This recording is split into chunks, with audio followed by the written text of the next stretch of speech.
Apakah Yahudi liberal mulai menyadari bahwa sekutu sayap kiri mereka sebenarnya sudah tidak peduli lagi pada mereka? Itulah pertanyaan yang harus mulai diajukan oleh banyak Demokrat Yahudi saat mereka merenungkan situasi ini. Rekan-rekan, mereka tidak hanya menormalkan para antisemit seperti anggota kelompok Kongres sayap kiri, tetapi juga telah merangkul seorang Nazi bertato, suka melecehkan perempuan, membenci Israel. Graham Plattner sebagai kandidat senat mereka di Maine dan mungkin akan melakukan hal yang sama terhadap Abdul El-Sayed di Michigan. Dari Koperasi Brooklyn yang memboikot Israel hingga obsesi mereka mendemonisasi AIPAC, Partai Demokrat, dan kelompok kiri politik memberitahu orang Yahudi bahwa mereka tidak diterima. Tetapi apakah para pemilih Yahudi setia mereka akan tetap mendukung mereka? Selanjutnya, di Think Twice, kami membahas hal ini dan banyak lagi tentang runtuhnya kewarasan dalam politik, media, dan budaya bersama kolumnis dan podcaster Carol Markowitz.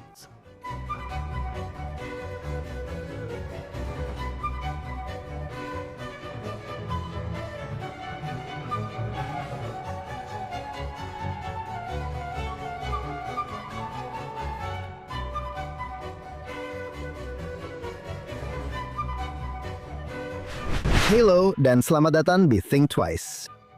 Di dunia yang lebih waras, Graham Platter akan menjadi contoh bagaimana seseorang yang menyimpang dan kaya raya tidak pantas berada di dunia politik arus utama. Namun pada tahun 2026, Platter bukan hanya orang aneh dengan banyak rahasia kelam yang berhasil memenangkan pemilihan pendahuluan di negara bagian kecil. Dia adalah orang yang diandalkan oleh Partai Demokrat Nasional, serta banyak donor dan pemilih mereka untuk memenangkan kendali Senat bagi mereka tahun ini. Dan orang-orang normal yang seharusnya menganggap orang seperti itu sebagai bukti kemerosotan Partai Republik jika dia menjadi calon mereka, tidak sekedar mencari-cari alasan untuk mendukungnya. Mereka telah menerimanya dengan antusias, karena di dunia di mana politik kini memainkan peran yang dulu dimainkan agama dalam kehidupan orang-orang, apapun menjadi sah asalkan itu memungkinkan mereka mengalahkan Donald Trump. Dan yang dimaksud dengan apapun itu termasuk melecehkan perempuan, menggunakan retorika antisemit tentang Israel, dan tentu saja memiliki tato Nazi. Namun, Plattner hanyalah contoh paling menonjol tentang betapa bengkoknya politik Amerika dan meliputnya saat ini. Ini tidak hanya melibatkan normalisasi antisemitisme dalam wacana kita, tetapi juga kesediaan beberapa orang Yahudi yang seharusnya merasa takut dengan semua ini, dengan apa artinya bagi mereka, namun tetap bersedia mengabaikannya, karena obsesi partisan mereka sendiri yang bertabrakan dengan keselamatan mereka sendiri. Dalam politik, media, dan budaya, kegilaan kaum ciri yang disamai oleh beberapa kegilaan antisemitik di pihak kanan telah menjadi hal yang normal. Untuk membahas hal ini, kita beruntung bisa kembali menghadirkan minggu ini salah satu pengamat politik, media, dan budaya yang paling cerdas. Carol Markowitz adalah kolumnis untuk New York Post dan Fox News, serta rekan penulis buku Stolen Youth. Dia adalah pembawa acara Carol Markowitz Show dan juga salah satu pembawa acara. Normally, keduanya adalah podcast di iHeartRadio. Carol lahir di Uni Soviet dan dibesarkan di Brooklyn. Sekarang dia tinggal di Florida Selatan bersama suami dan 3 anaknya. Carol Markowitz, selamat datang kembali di Think Twice. Hai Jonathan, senang sekali bisa berada di sini.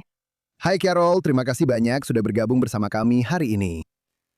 Banyak yang ingin dibicarakan, tapi saya ingin mulai dengan menanyakan tentang apa yang terjadi pada kota yang kamu cintai, namun telah kamu tinggalkan.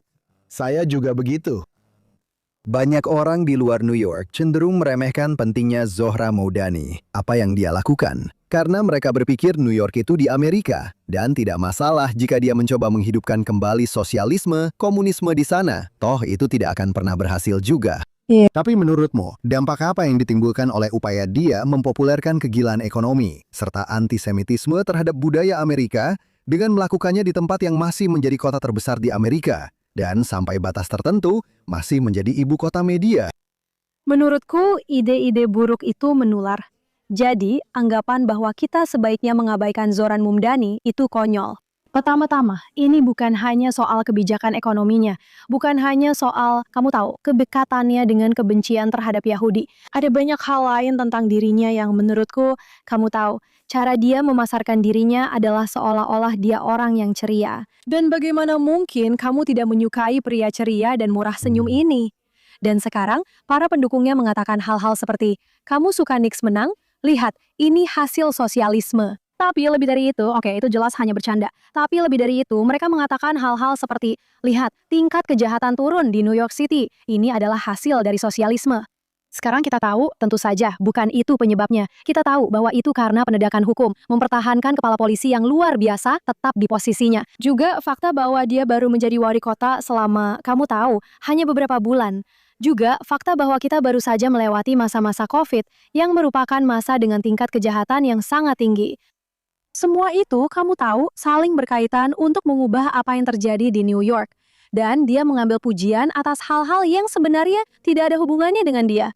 Negara bagian lain berkata, ya mungkin itu tidak akan terlalu buruk. Mungkin memilih sosialis kita sendiri tidak akan terlalu buruk. Terima kasih sudah menyimak Think Twice. Apakah Anda mendengarkan kami di salah satu platform podcast atau menonton kami secara langsung di Facebook atau X atau di saluran YouTube JNS? Silahkan like dan atau subscribe ke JNS. Klik lonceng untuk notifikasi dan berikan ulasan yang baik untuk kami. Selain itu, selain Think Twice, ada juga podcast harian Jonathan Taubin, di mana saya berbagi lebih banyak berita dan analisis kepada Anda tentang isu-isu paling penting yang kita hadapi saat ini. Anda dapat menemukan acara harian tersebut di bawah nama Jonathan Taubin Daily di saluran JNS, dimanapun Anda mendapatkan podcast Anda. Dan sekarang, kita kembali ke program hari ini.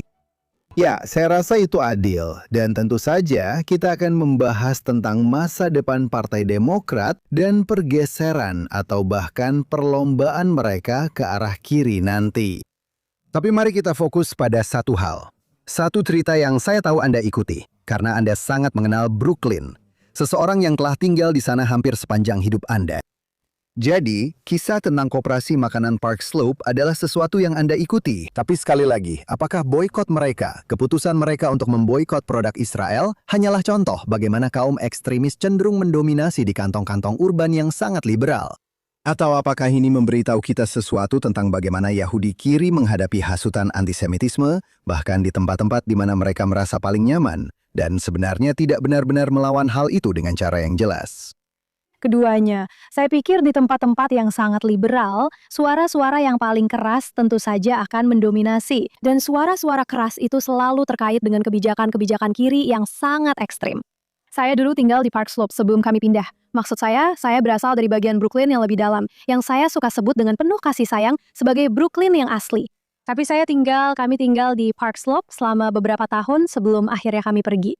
Dan itu adalah tempat yang benar-benar gila untuk ditinggali. Itu adalah tempat di mana selama pandemi dan selama kerusuhan George Floyd, tanda-tanda di Fun Police ada di rumah-rumah brownstone seharga $4 juta. Dan itu dois tempat yang terus mendorong batas. Mereka membuat anak-anak melakukan protes terhadap perubahan iklim. Mereka akan membuat anak-anak protes terhadap segala macam hal sebenarnya.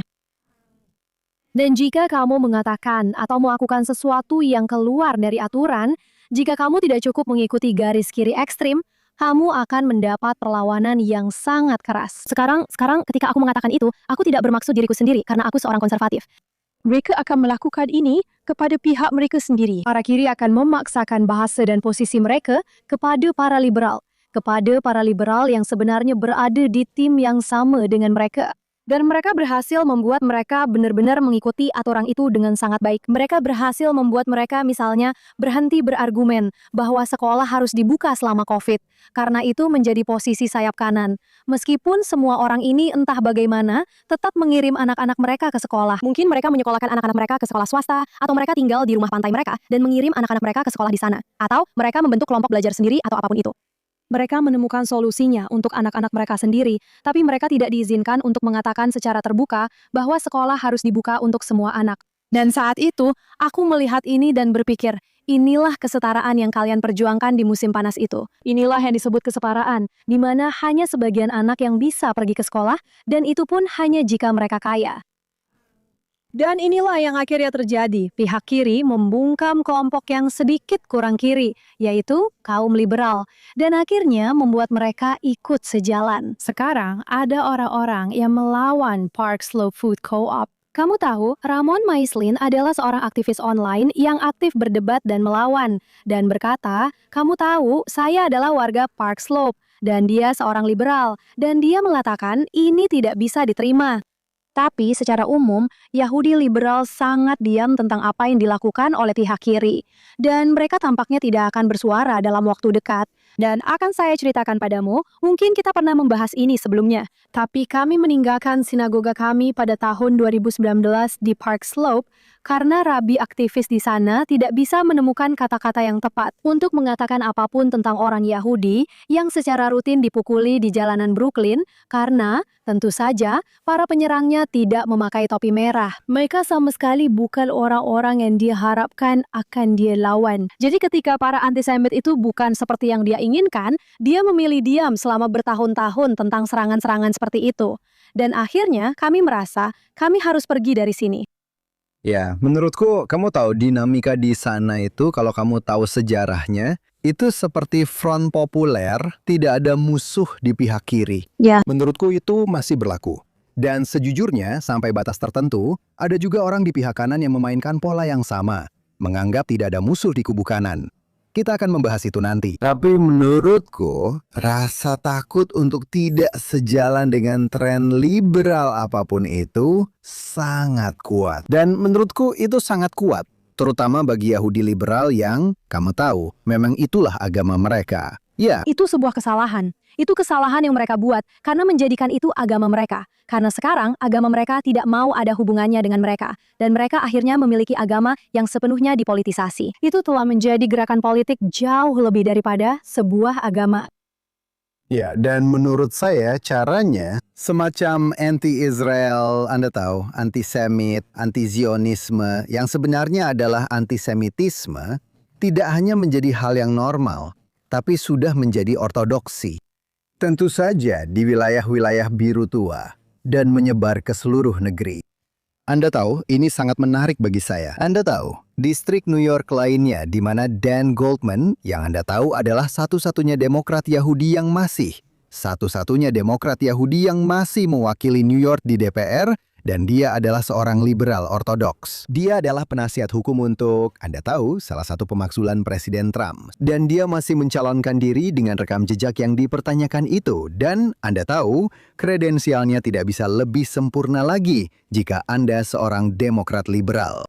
Satu-satunya kekurangannya bagi pihak kiri adalah dia tidak anti-Israel. Dia sebenarnya tidak terlalu sangat pro-Israel, meskipun istrinya mungkin sedikit lebih pro-Israel. Tapi saat ini dia tertinggal 30 poin dalam jajak pendapat di pemilihan pendahuluannya melawan Brad Lander, seorang Yahudi anti-Zionis. Dan itu adalah dinamika yang menarik di sana, bukan? Dan saya akan mengatakan bahwa Brad Lander maksud saya baru-baru ini, tidak akan menganggap dirinya sebagai Yahudi anti-Zionis. Dia akan mengatakan bahwa dia adalah seorang Zionis sampai pihak kiri memberitahunya bahwa hal itu tidak bisa diterima lagi untuk diucapkan. Dan jika dia ingin menjadi bagian dari kelompok mereka, dan dia memang sangat ingin menjadi bagian dari kelompok mereka, gagasan bahwa kamu bisa melepaskan Zionisme atau Israel dan menjadi tipe Yahudi yang akan mereka terima dan cintai, itu sebenarnya tidak pernah berhasil. Tidak pernah berhasil jika kamu menjadi anti-Zionis atau berkata, saya tidak peduli pada Israel dan semacamnya, anti-AIPAC. AIPAC telah menjadi momok bagi pihak kiri, di mana, dan bagi anggota pihak kanan, organisasi yang benar-benar berada di tengah ini, PAC ini, yang menurutku dulu cukup liberal, sekarang menjadi tidak dapat diterima. Ya, dan memang seharusnya begitu karena komitmen mereka pada kerjasama lintas partai adalah inti dari organisasi itu. Kerjasama lintas partai, solusi dua negara. Solusi dua negara dulu adalah posisi yang sangat kiri, dan sekarang itu menjadi posisi yang tidak dapat diterima. Maksudku, AOC beberapa tahun lalu harus menarik kembali dukungannya terhadap solusi dua negara. Dia dulu mendukung solusi dua negara, karena itulah yang dulu dikatakan oleh kaum liberal. Lalu dia sadar, tunggu, kita sudah tidak mendukung ini lagi. Jadi aku tidak tahu. Brad Lander tidak pernah mendapat perlawanan karena dia sangat dilindungi oleh media liberal dan kaum kiri di partainya. Tapi aku rasa dia tidak akan bisa menjawab apa yang sebenarnya dia yakini. Aku rasa dia tidak punya keyakinan apapun. Menurutku, ini adalah seorang pria yang benar-benar tidak memiliki keyakinan seperti itu, dan dia akan melakukan apapun yang perlu dilakukan untuk mendapatkan kekuasaan dan menjadi bagian dari tim. Ya, menurutku, kau tahu, aku tidak ingin membuat prediksi karena aku memang tidak membuat prediksi. Aku sudah cukup lama di bidang ini untuk tahu kalau itu hal yang bodoh untuk dilakukan. Tapi ketika aku melihat Brad Lander pada dasarnya sedang mau-mauing dan Goldman, hal yang kupikirkan adalah, Ya, 2 atau 4 tahun dari sekarang, giliranmu yang akan kena. Akan jadi gilirannya. Aku rasa kita bisa bertaruh soal itu. Mungkin bukan 2 sampai 4 tahun, mungkin 5 atau 10 tahun, tapi pada akhirnya pasti akan jadi gilirannya. Dia tidak akan mampu mengimbanginya. Maksudku, AOC dan kau tahu, Bernie Sanders pun pidatonya pernah dipotong karena dianggap tidak cukup anti-Israel. Mereka bahkan menyerang orang-orang mereka sendiri. Itulah yang mereka lakukan. Ini seperti saling menembak sesama kubu sendiri. Itu juga alasan kenapa aku selalu merasa sangat nyaman menjadi seorang konservatif terbuka. Bahkan di Brooklyn yang sangat biru. Karena aku bukan bagian dari kelompokmu.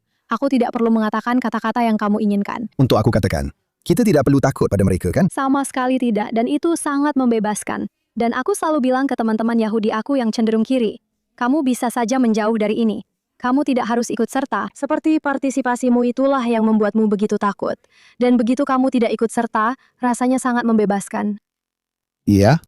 Dan sekarang, jika kita memperluas sudut pandang kita sedikit, menurutku contoh terbaik saat ini tentang normalisasi, bukan hanya antisemitisme, tapi segala macam perilaku buruk atas nama partisanship adalah Graham Platter.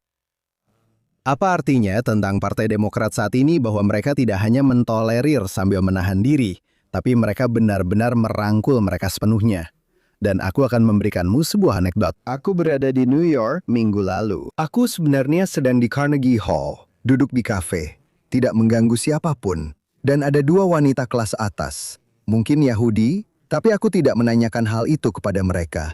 Mereka jelas tidak memakai tanda-tanda apapun, seperti bintang Daud atau semacamnya. Tapi mereka berbicara dengan sangat keras tentang bagaimana Graham Platter sebenarnya bukan orang yang buruk. Dan aku berpikir, kenapa aku harus mendengarkan ini? Tapi seperti, ya dia memang, kau tahu, dulu dia masih muda dan sekarang dia sudah oke. Aku pikir kita benar-benar harus mencoba untuk menyukainya. Dan bagaimanapun juga, kita benar-benar butuh kursi ini. Jadi Graham Platter telah menjadi, menurutku, bukan hanya semacam kisah menarik tentang bagaimana, kau tahu, perilaku buruk yang gila bisa diterima. Tapi juga bagaimana seluruh budaya Partai Demokrat dan seluruh budaya liberal di sekitarnya, kau tahu, seolah-olah telah menurun.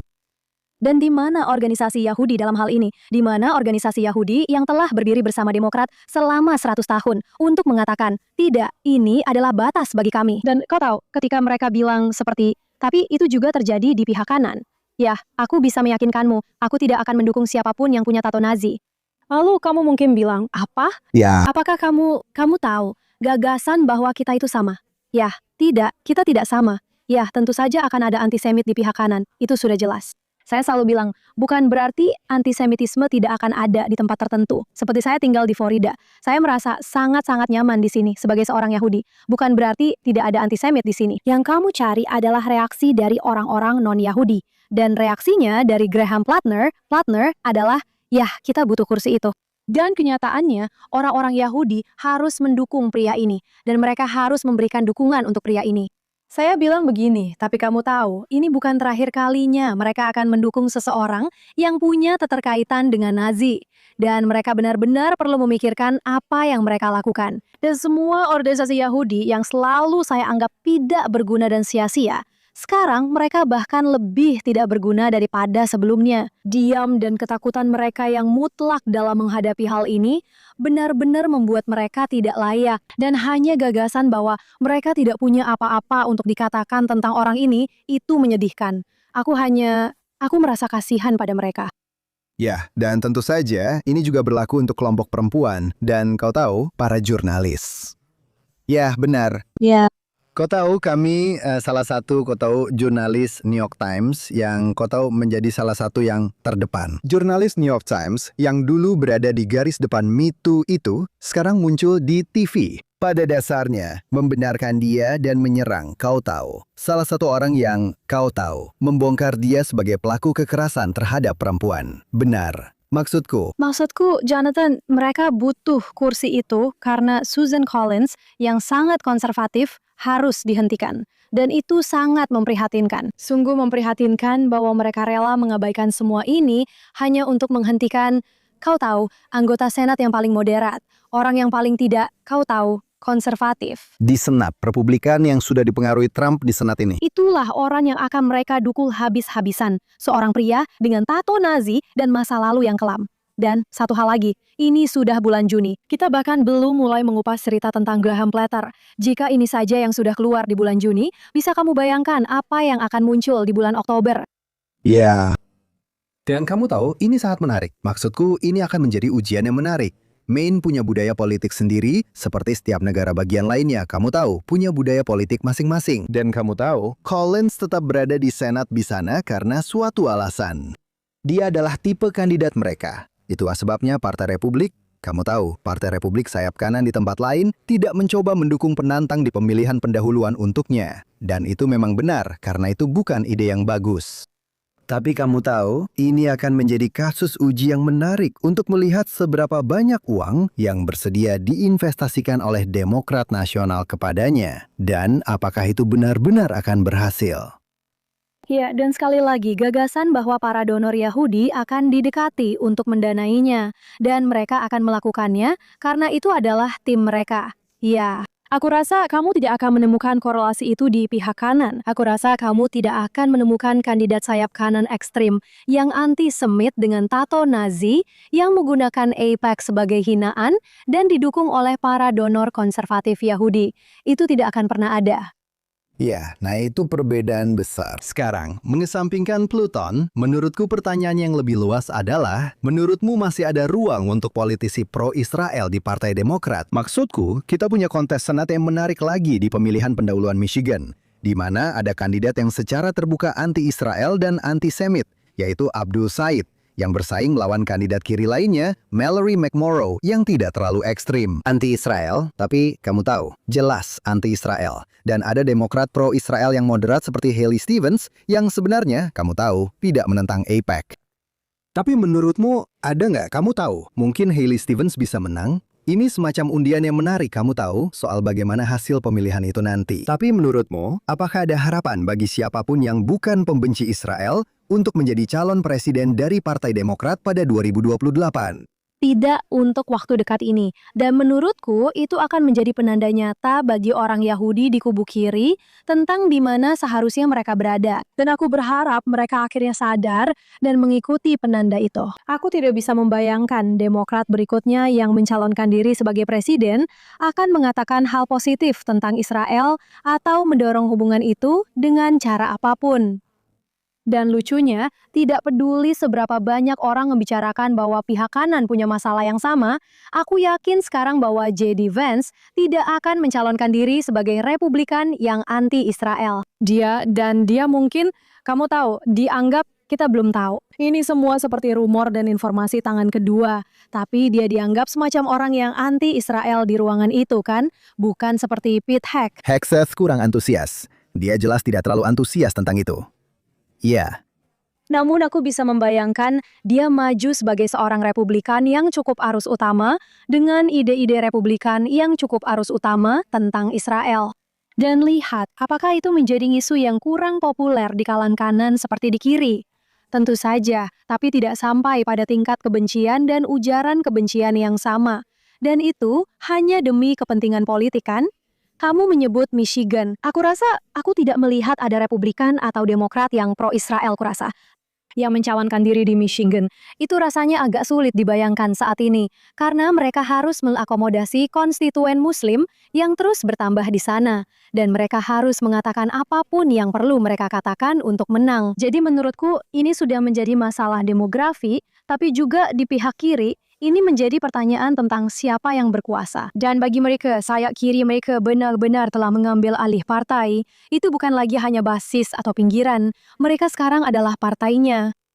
Ya, aku pikir itu benar. Dan menurutku kamu membuat beberapa poin yang sangat penting. Yang pertama, imigrasi adalah bagian dari ceritanya. Impor sejumlah besar orang ke negara ini yang berasal dari negara-negara anti-Semit. Benar. Itu benar-benar berdampak. Itu benar-benar berdampak di New York, sudah pasti.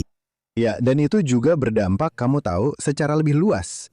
Tentu saja itu berdampak pada politik Michigan, Tapi kamu tahu, ini sedang menyebar. Dan itu aku tadi mencoba menambahkan bahwa itulah hal yang ketika kamu tahu, mengkritik Yahudi liberal. Sebagian dari kritikku itu sebenarnya bukan soal isu-isu Yahudi. Ini tentang konservatif versus liberal. Dan banyak isu liberal yang mereka dukung, banyak posisi yang mereka dukung justru akan merugikan mereka. Dan itu sudah merugikan mereka. Dan imigrasi itu ada di urutan teratas dalam daftar itu. Seperti aku sendiri seorang imigran, aku dulu seorang pengungsi. Aku bukan anti-imigrasi. Tapi apa yang terjadi di perbatasan selama masa pemerintahan Biden adalah akhir dari proyek liberal yang sangat mereka dukung. Kamu tidak bisa memiliki jenis liberalisme yang mereka inginkan dan juga memiliki perbatasan terbuka. Ide-ide kalian tidak masuk akal. Dan ayolah yang selalu saya katakan kepada mereka. Kamu harus punya tingkat kepedulian terhadap diri sendiri.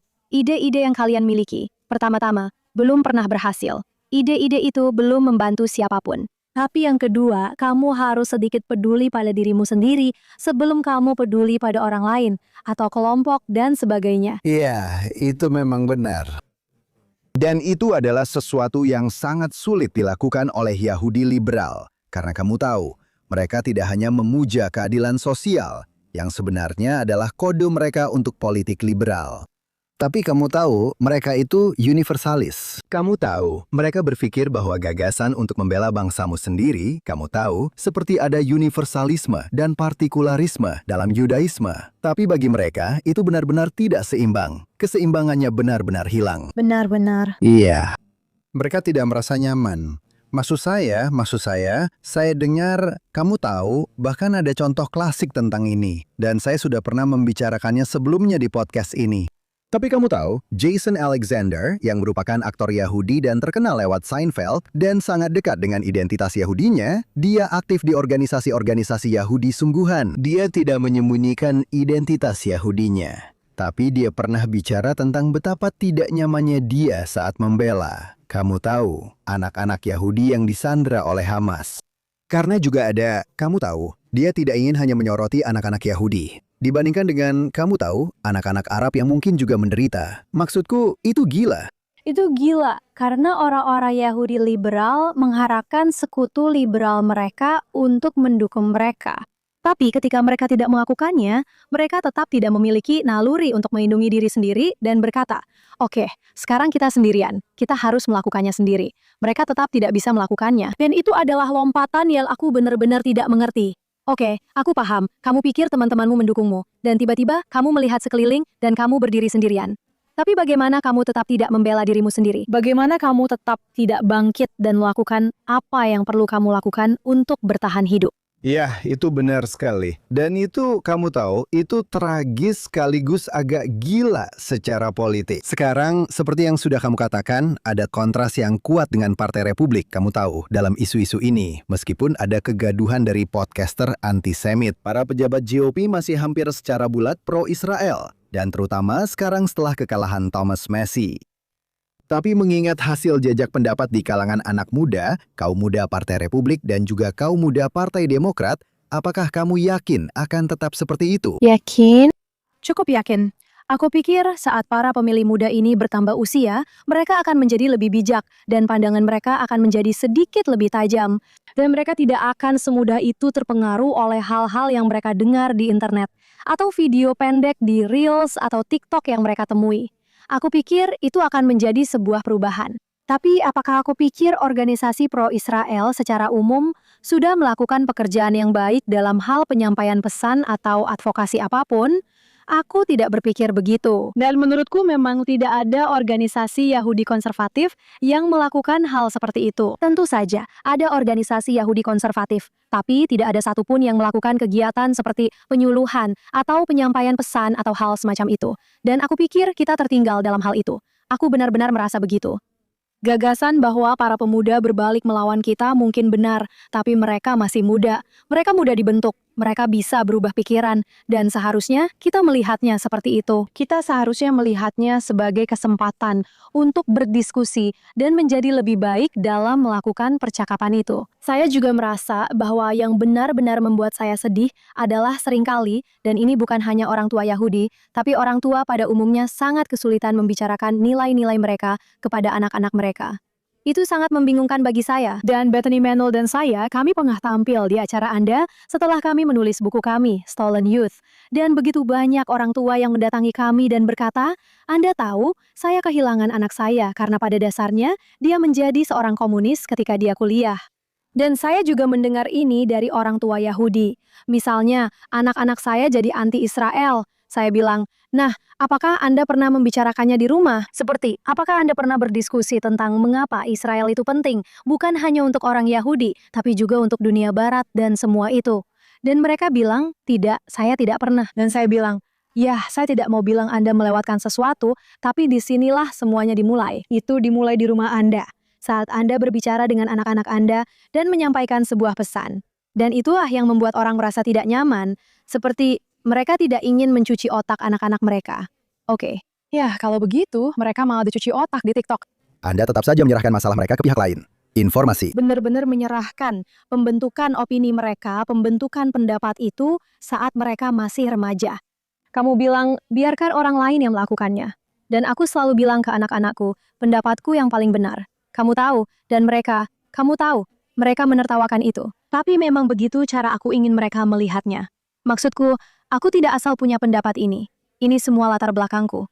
Ini informasinya. Ini yang aku ingin kamu ketahui dan pahami. Dan hal lainnya adalah, kamu harus bisa punya anak-anak yang bisa berdebat denganmu. Aku ingin anak-anakku bisa berargumen. Kalau mereka tidak bisa, berarti aku yang menang. Dan pendapatku yang akan menguasai rumah mereka. Tapi anak-anakku pernah menang debat politik melawanku. Dan aku rasa orang tua tidak perlu takut untuk berdebat dengan anak-anak mereka dan berkata, inilah yang kita yakini di rumah kita. Ya, menurutku itu adalah pertanyaan mendasar yang, kamu tahu, melampaui urusan politik sehari-hari. Ini tentang, kamu tahu, semacam kegagalan dalam pola asuh. Dan bagaimana kita menyerahkan pendidikan bukan hanya ke sekolah-sekolah yang didominasi oleh para ideolog, tapi juga ke media sosial yang selalu hadir dalam kehidupan mereka. Kecuali kamu tahu, benar-benar memisahkan mereka dari dunia luar. Yang kebanyakan orang tidak bisa lakukan, kan? Atau tidak mau lakukan. Ya, itu benar sekali. Ini adalah lautan tempat mereka berenang. Dan jika kamu tidak membekali mereka, Ajari mereka berenang. benar.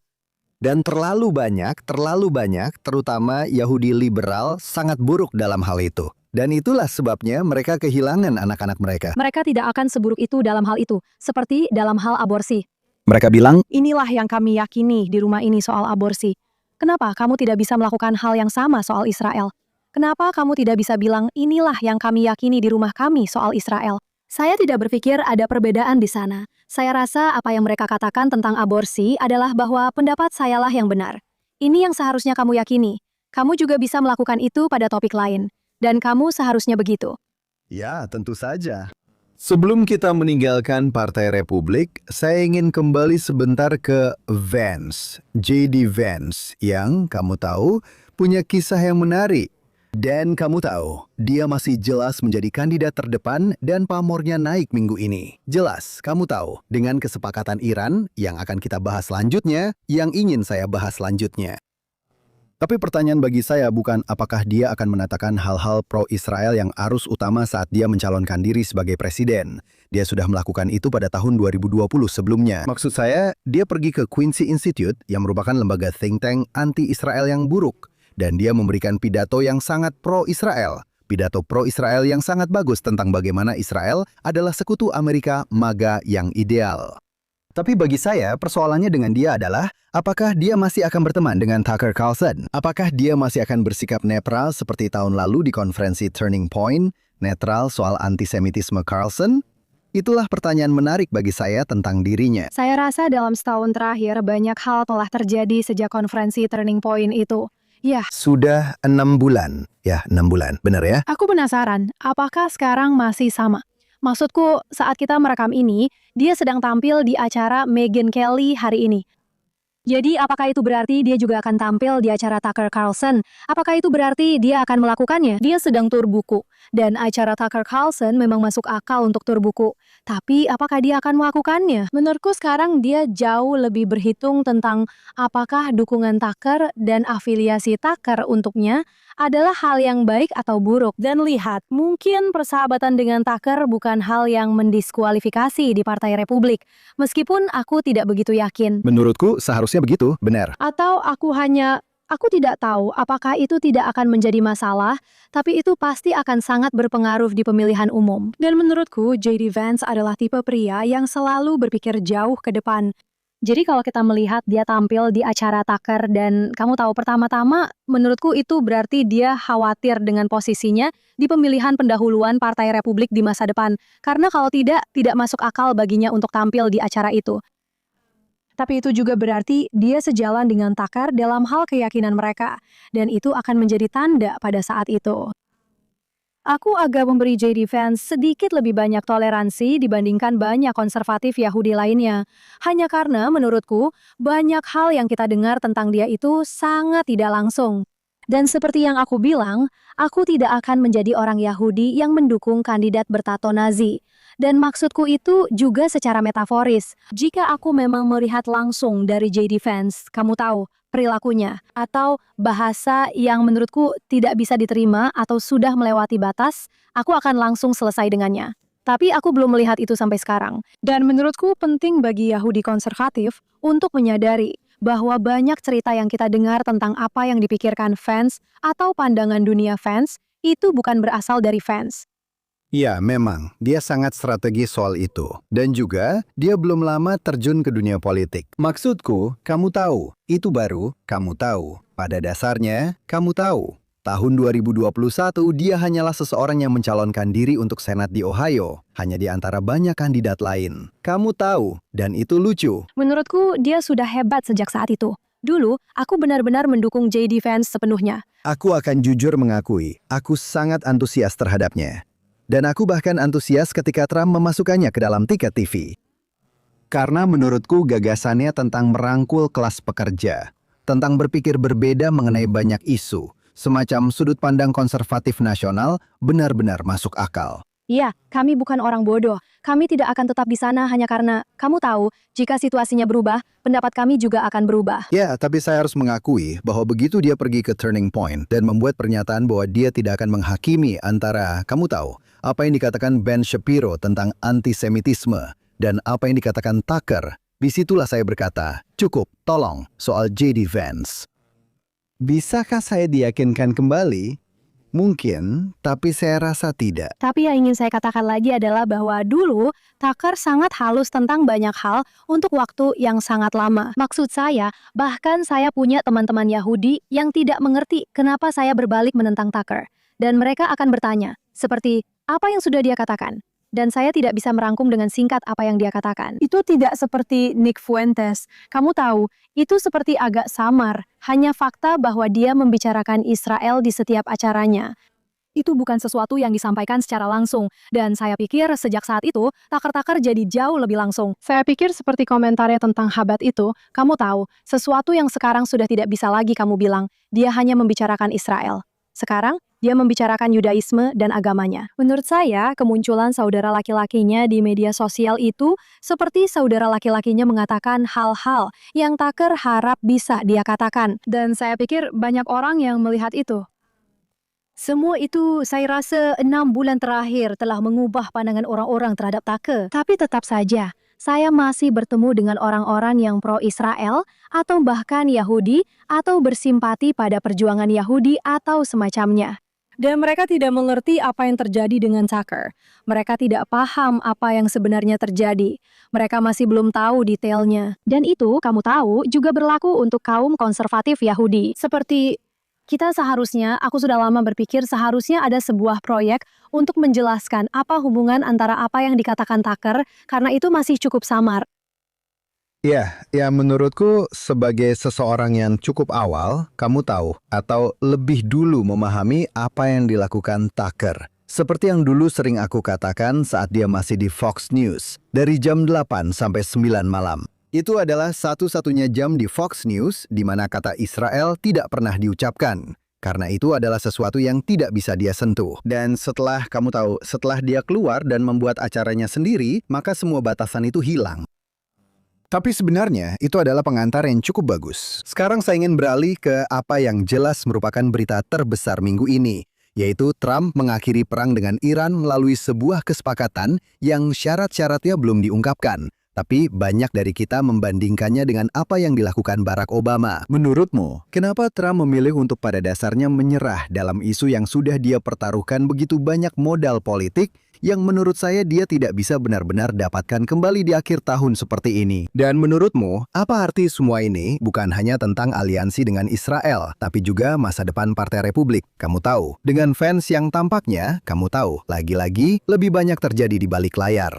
Vance tampaknya untuk saat ini telah menang di lingkaran Trump, setidaknya untuk sementara dibandingkan dengan Menteri Luar Negeri Marco Rubio. Aku masih memilih sikap tunggu dan lihat soal ini.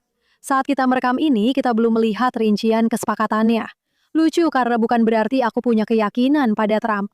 Aku memang bukan pendukung Trump yang besar. Aku hanya memilih dia satu kali, yaitu pada pemilu terakhir ini. Tapi harus aku akui, pada pemilu terakhir ini, aku jadi seperti, kamu tahu, rela merangkak di atas pecahan kaca demi memilih orang ini karena tahun-tahun di bawah Biden. Dan menurutku, bukan berarti aku benar-benar percaya Trump akan melakukan sesuatu, bersikap pro-Israel. Sama sekali tidak. Menurutku, dia tidak akan mudah dipermainkan. Aku paham kalau saat ini banyak yang merasa dia sedang dipermainkan. Dan aku tidak bisa membayangkan itu akan jadi hasil akhirnya. Jadi, aku memilih untuk menunggu dan melihat dulu. Bukan begitu, aku merasa orang-orang membagi diri mereka menjadi pro-Trump dan anti-Trump. Dan mereka melakukan ini di setiap isu. Aku tidak, itu sama sekali bukan tentang itu bagiku. Sangat jelas, aku pernah salah sebelumnya. Dan aku pernah berkomentar tentang hal-hal yang belum sepenuhnya dijalankan atau belum selesai sebelumnya. Dan aku tidak melihat dia akan mengubah kemenangan menjadi kekalahan di sini. Jadi aku akan melihat apa yang terjadi. Dan lihat, mereka bisa saja membuat kesepakatan sekarang. Dan Iran bisa saja melanggar kesepakatan itu minggu depan. Dan semua ini bisa terulang lagi. Kita lihat saja, aku harus melihat apa yang terjadi. Iya, menurutku itu posisi yang masuk akal. Menurutku, penghentian perang setelah, seperti yang aku katakan, menginvestasikan begitu banyak modal politik dan meraih begitu banyak keberhasilan militer. Dan kau tahu, garis besar dasarnya adalah bahwa Iran tidak menghentikan satupun dari apa yang mereka lakukan sebelum perang dimulai. Dan dia pada dasarnya mengesampingkan gagasan untuk memberi tekanan pada rezim ini agar tumbang. Dan menurutku, ini seperti membatasi gerak Israel dan Lebanon. Menurutku, ada banyak hal di sini. Bahkan tanpa mengetahui semua detailnya, yang jelas terasa seolah-olah dia hanya menunda sesuatu yang, kau tahu, dia tidak punya kesabaran untuk itu. Maksudku, ini adalah tulisan yang aku buat di awal minggu ini. Ini bukan orang yang, kau tahu, dia adalah seseorang yang suka kepuasan instan. Sudah pasti, dia suka kemenangan cepat. Dia memang tidak punya kesabaran untuk perang yang panjang. Kau tahu, di mana dia harus menggunakan blokade yang sangat efektif untuk membuat orang Iran kelaparan. Dan dia tidak mau membayar harga politiknya. Karena kau tahu, ini bukan orang yang suka berpegang pada prinsip. Meskipun dia tidak suka kesepakatan yang buruk. Dia tidak suka kesepakatan yang buruk. Dan dia juga tidak... Ya, benar. Itu satu hal yang saya pikirkan. Itu yang saya maksud ya. Sampai sekarang. Tapi kau tahu, dia juga terlalu takut akan korban jiwa. Terlalu takut kau tahu, perang meluas. Sehingga menurutku, dia hanya membatasi kerugiannya. Dan itu cukup buruk bukan hanya untuk Israel. Menurutku, itu juga buruk untuk Amerika Serikat. Dan sejujurnya, itu sangat buruk untuk Donald Trump. Jika dunia tidak lagi takut padanya, seperti yang mereka lakukan selama ini, maka kau tahu, bukan hanya setelah pemilu paruh waktu dia menjadi presiden yang tidak berdaya. Saya pikir ini bisa menjadi momen ketika dia menjadi presiden yang tidak berdaya. Tapi saya pikir bahwa Trump sangat sadar akan bagaimana dia dipersepsikan. Dan citra itu sangat penting baginya. Jadi jika ini membuatnya terlihat lemah di panggung dunia, kamu bisa melihat alasannya untuk mundur. Dan saya tahu, orang-orang bilang, tapi ini kesepakatan. Oke. Tapi kesepakatan seperti ini sering gagal. Dan saya cukup yakin kesepakatan ini akan gagal. Kamu tahu, dalam waktu yang tidak terlalu lama lagi. Sudah pasti bahwa orang-orang Iran tidak akan menepati janji mereka dalam hal apapun. Ya, benar. Jadi bukan berarti saya tidak tahu apakah ini benar-benar kesepakatan besar hanya karena kita menandatangani selembar kertas. Kita harus lihat apa yang akan terjadi. Sekali lagi, saya ingin melihat syarat-syaratnya. Dan kenyataan bahwa mereka belum merilisnya, itu adalah hal yang sangat negatif bagi pemerintahan. Hal itu telah memungkinkan segala macam rumor menyebar luas di internet. Dan semakin lama mereka memberitahu kita apa sebenarnya isi dokumennya, semakin buruk bagi mereka. Karena cerita-cerita seperti ini sangat sulit untuk dihentikan. Orang-orang mengira yang terburuk. Dan aku sebenarnya tidak menyalahkan mereka. Ya, dan menurutku anggapan bahwa dia akan siap kembali berperang jika Iran, kamu tahu, melewati garis merah, hanya untuk, kamu tahu, meminjam istilah dari era Barack Obama. Aku tidak tahu, maksudku kalau dia memang siap melanjutkan perang, menurutku dia seharusnya langsung saja melanjutkan perang. Tapi kita bisa lanjut dari situ. Saya ingin beralih sebentar ke kondisi profesi kita di bidang jurnalisme. Dan saya ingin bicara sedikit tentang, kamu tahu, ada banyak perhatian tentang pergantian di 60 Minutes dan di CBS sejak saat itu. Barry Weiss mengambil alih dengan sebagian besar kritik yang ditujukan padanya. Memberitahu kami lebih banyak tentang bagaimana jurnalis liberal yang jelas-jelas bias di sana, seperti Scott Pelley, benar-benar tidak menyadari bias mereka sendiri. Tapi saya rasa pertanyaan yang menarik bagi saya bukanlah, apa pendapatmu tentang Scott Pelley, yang menurut saya pernah disebut Dylan Byers sebagai Mother Teresa bagi pria parubaya yang memakai riasan dan membaca dari teleprompter. Tapi menurutmu, apakah dia punya peluang untuk membedahi jaringan itu atau CNN jika nantinya berada di bawah kendalinya juga, misalnya dalam hal merger, agar tidak terlalu condong ke kiri dan lebih bisa diterima oleh masyarakat di seluruh negeri tanpa harus memecat semua orang yang sebelumnya bekerja di sana? Ya, saya tidak tahu kenapa kita tidak langsung saja memecat semua orang yang sebelumnya bekerja di sana. Tapi ya, Saya percaya pada Barry Weiss. Saya pikir dia telah melakukan pekerjaan yang luar biasa dalam menunjukkan kepada publik seperti apa media baru bisa hadir. Saya berlangganan Free Press. Saya sudah menjadi pelanggan sejak awal. Sejak dulu namanya saya lupa namanya apa. Tapi dulu namanya berbeda. Ya, itu adalah situs web yang luar biasa. Itu adalah jurnalisme yang dibuat dengan baik, ditulis dengan baik, dan banyak orang berlangganan. Model berlangganan dulu dianggap sangat aneh dan tidak masuk akal, tapi dia berhasil mewujudkannya. Sekarang, kamu punya stasiun TV yang ada di semua televisi kita, yang langsung tersedia hanya dengan memiliki TV. Dan dia bisa melakukan banyak hal dengan itu. Apakah dia akan mendapat kesempatan itu? Itu satu-satunya pertanyaan. Apakah para petinggi CBS akan memberinya kebebasan itu? Mereka seharusnya begitu. Mereka tidak punya apa-apa untuk kehilangan. Ini sudah menjadi, kamu tahu, penurunan terus-menerus selama begitu lama bagi industri ini. Menurutku, kalau ada yang bisa mengembalikannya, itu adalah Barry Weiss. ya, aku setuju. Maksudku, dia adalah wirausahawan jenius.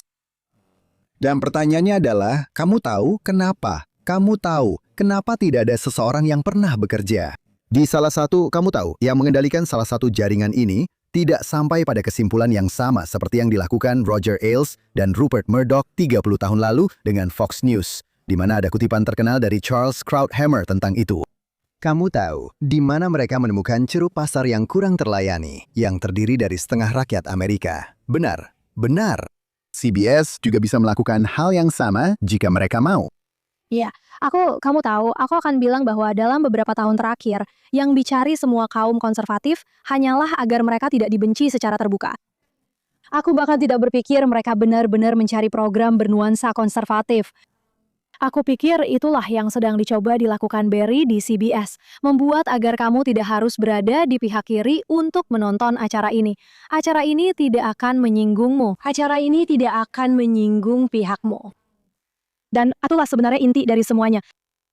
Ya. Sekali lagi, menurut saya masih belum jelas apakah budaya di media korporat seperti ini memang sudah begitu mengakar. Kamu tahu, ini dianggap masalah besar hanya karena dia memecat beberapa produser. Kamu tahu, siapa yang peduli siapa produser B60 menit? Dan benar, kamu tahu, lalu siapa yang peduli dengan Scott Pelley seolah-olah dia? Kamu tahu, itu acara yang jadi sukses karena tayang setelah NFL. Benar. Benar, itu satu-satunya waktu orang menontonnya. Benar. Ya. Dan bagaimana ratingnya ketika kamu tahu saat bukan musim gugur? Jadi kamu tahu, Kamu mungkin bertanya-tanya, kenapa ini permintaan yang sulit? Tapi memang ini permintaan yang sulit. Karena orang-orang yang memiliki ini, kamu tahu, mereka adalah bagian dari elit yang memiliki kredensial. Di mana ini, kamu tahu, ini kembali ke pembahasan awal kita tentang, kamu tahu, betapa sulitnya melawan budaya tempat kamu tinggal bagi kaum liberal. Iya, maksudku lihat saja reaksi terhadap Stephen Colbert. Acara dia merugi jutaan dolar setiap tahun. Sangat sedikit orang yang menontonnya. Dia jadi sangat tidak lucu, sangat politis, sangat marah. Namun, pemecatannya justru dianggap sebagai semacam pelanggaran amandemen pertama. Menurutku, pihak kiri sangat pandai dalam menyampaikan pesan seperti ini. Dan itulah yang terjadi pada Scott Pelley. Itulah yang terjadi pada cerita soal Barry Weiss. Kamu tahu, yang menjalankan CBS News adalah orang-orang yang ingin dia gagal, telah menemukan cara untuk menceritakan kisah yang membuatnya seolah-olah dia gagal. Kita akan lihat apa yang terjadi dengan itu. Tapi sekali lagi, aku tidak akan berharap buruk pada Barry. Ya, aku juga tidak akan bertaruh melawan dia, tapi kita lihat saja nanti. Aku tidak ingin mengundangmu tanpa menanyakan tentang kolom yang selalu kamu tulis setiap tahun di waktu seperti ini, menandai peringatan pandemi COVID dan pengkhianatan terhadap rakyat Amerika biasa oleh kaum elit liberal, lembaga medis, dan pemerintah. Hampir semua orang lain telah melupakan segala sesuatu yang terjadi pada tahun 2020 dan tahun berikutnya, termasuk lockdown dan hal-hal lain yang para elit bohongi kepada kita seolah-olah masuk ke lubang ingatan ala Orwell. Tapi kamu bertekad untuk tidak membiarkan itu terjadi. Ya. Menurutmu, apakah masyarakat kita benar-benar belajar sesuatu dari kegagalan itu? Dan kenapa tidak lebih banyak orang yang masih marah tentang hal itu? Jadi aku akan bilang begini, aku punya podcast lain bernama Normally bersama Mary Catherine Ham. Aku dan dia punya segmen bernama Still Mad Bro, tentang hal-hal yang masih membuat kami kesal. Dan COVID adalah hal yang paling sering masih membuat kami kesal, bro. Itu adalah sesuatu yang benar-benar sulit aku lupakan.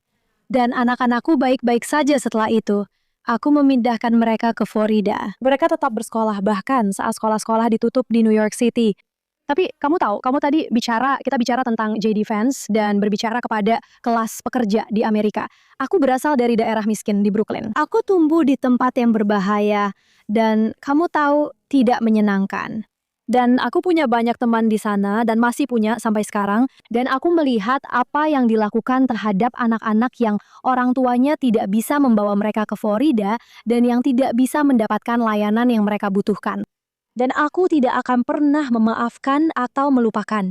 Dan menurutku, kita harus selalu mengingat itu, karena mereka bisa melakukannya kapan saja. Saat virus Hanta muncul beberapa bulan lalu, dan tentu saja hal pertama adalah jangan percaya apapun yang mereka katakan. Jangan biarkan ini menjadi seperti COVID lagi, karena itu sangat mudah terjadi. Dan sayangnya, hilangnya kepercayaan ini terjadi selama COVID. Karena menurutku banyak dari itu akan membawa dampak negatif. Tapi aku ingin orang-orang mengingat apa yang mereka lakukan dan bahwa bukan COVID yang menutup sekolah. Itu adalah orang-orang. Itu adalah serikat pekerja yang menutup sekolah. Itu adalah reaksi terhadap COVID, bukan virusnya. Apapun yang kemudian menjadi perang liberal yang aku lihat saat ini, itu memang benar-benar terjadi. Benar-benar. Itu adalah apapun yang diperlukan sesuai garis kebijakan. Dan aku ingin orang-orang mengingat itu dan aku tidak akan pernah melupakannya. Iya, dan memang seharusnya tidak ada yang melupakannya. Tapi kenyataannya, kebanyakan orang, maksudku, hal itu tidak pernah dibicarakan. Sama sekali tidak. Maksudku, kau tahu. Seperti kita, maksudku, kau tahu, Demokrat pada dasarnya ingin menjadikan 6 Januari sebagai, kau tahu, hari libur nasional yang baru. Mereka tidak pernah ingin melupakan itu. Itu seperti baju berdarah mereka dari Perang Saudara. Tapi kita semua seharusnya mengibarkan baju berdarah atas apa yang terjadi dengan COVID. Ini, kamu tahu, anak-anak akan membawa hal ini selamanya. Seperti anak-anak di masa depresi yang membawa, kamu tahu, trauma mereka selama 80 tahun berikutnya. Mereka akan melakukan itu. Dan masih ada orang-orang yang berjalan-jalan memakai masker ya, yang merupakan bukti paling nyata tentang bagaimana, kamu tahu, semacam kepanikan massal, kamu tahu, kepanikan moral. Solusi delusi massal. Benar, itu meresap ke dalam budaya kita. Dan kamu tahu, itu menjadi sesuatu yang sangat, menurutku seperti tahayul, tapi orang-orang masih mempercayainya. Ya, memang benar. Aku sering menyebutnya tahayul selama masa COVID, karena aku akan bilang, lihat, kamu bisa pakai masker. Aku ketuk kayu. Aku meludah ke belakang bahu. Lakukan apapun yang kamu mau. Asal jangan paksa orang lain untuk melakukannya juga. Aku tidak memaksamu untuk mengetuk kayu saat kamu mengatakan sesuatu yang kamu tahu, kamu tidak ingin itu terjadi. Mari kita simpan tahayul kita untuk diri sendiri.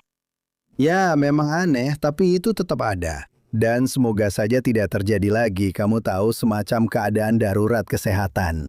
Kita akan menghadapi pertarungan yang sama, tapi menurut saya, banyak orang yang tidak akan ikut serta.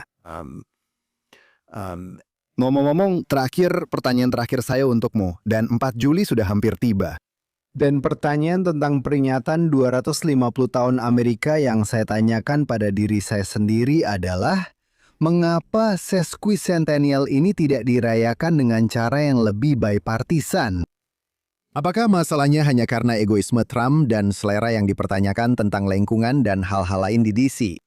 Atau apakah kurangnya antusiasme terhadapnya? Anda tahu, saya cukup tua untuk mengingat, Anda tahu, perayaan 2 abad yang sangat berbeda. Anda sedikit lebih muda dari saya, Anda tidak. Tapi Anda tahu, apakah kurangnya antusiasme terhadapnya lebih disebabkan oleh pihak kiri politik yang terjerumus ke dalam ideologi beracun, seperti teori ras kritis dan kolonialisme pemukim yang selain memberikan izin untuk antisemitisme, juga pada intinya memiliki kebencian mendalam terhadap Amerika dan keyakinan bahwa Amerika itu tidak baik dan seharusnya dijatuhkan, bukan didukung. Apakah ini benar-benar yang sedang terjadi? Iya, yang kedua, lihat, mereka akan menyalahkannya pada Trump. Tapi ini bukan tentang Trump, tidak akan ada bedanya siapapun presiden republik yang kita miliki saat ini, atau bahkan jika kita punya seorang Demokrat.